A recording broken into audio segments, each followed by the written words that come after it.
Hi and welcome back to Molly O Designs. Now that you've perfected lining a clip, we're going to move on to the second phase of bow making, which is square bows. Again, these are so simple to make. All you need is some ribbon, a glue gun, and scissors, and we'll get started. Learning how to make square bows is a great way to get started on learning all types of different bow making techniques. Today we're going to learn how to make a square bow using both a 3/8 inch ribbon as well as a 1.5 inch ribbon to show you two different techniques. The first thing you're going to want to do is just line one of your alligator clips, which if you haven't learned how to do that, go ahead and take our lined alligator clip class, and that'll teach you quickly how to do that. You also want to pay attention to the length of your ribbon. What is so important with this class is proportions. The reason so many things that people make look homemade, or someone will say, "Did you make that?" is because you're not using the right proportions.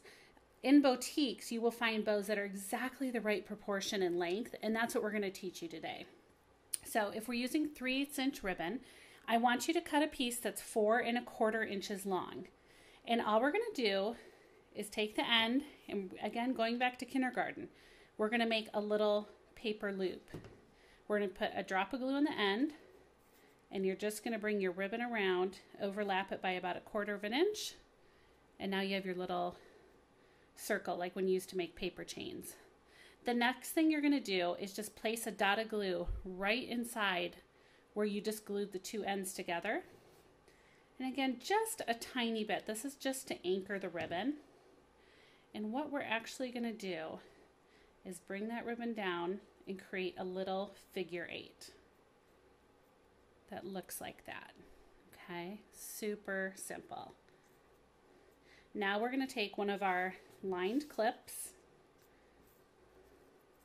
and we're going to take the side that has the ribbon, not the side that has the metal exposed, because that's for your hair.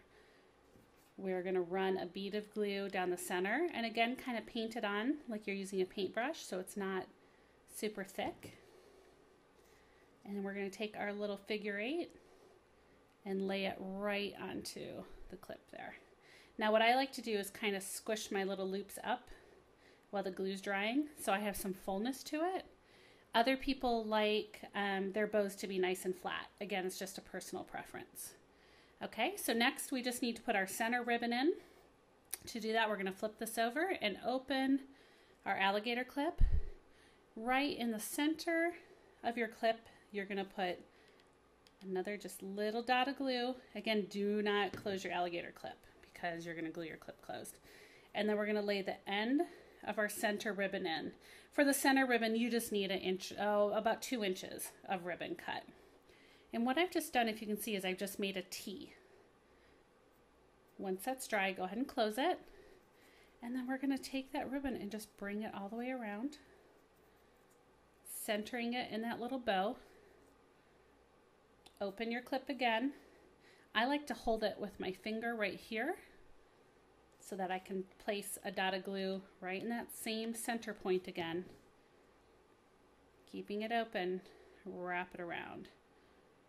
Okay, let that dry for a second, and then you can actually trim off the excess ribbon. Now if you're worried about fraying there, we can heat seal it, and all you have to do is just take your lighter and just quickly hit the end of that, and it'll seal it so it doesn't fray. So again, just push your little loops back up, and there's a 3/8 inch square bow. You could put a little crystal in the center, a little embellishment, but they're cute as is.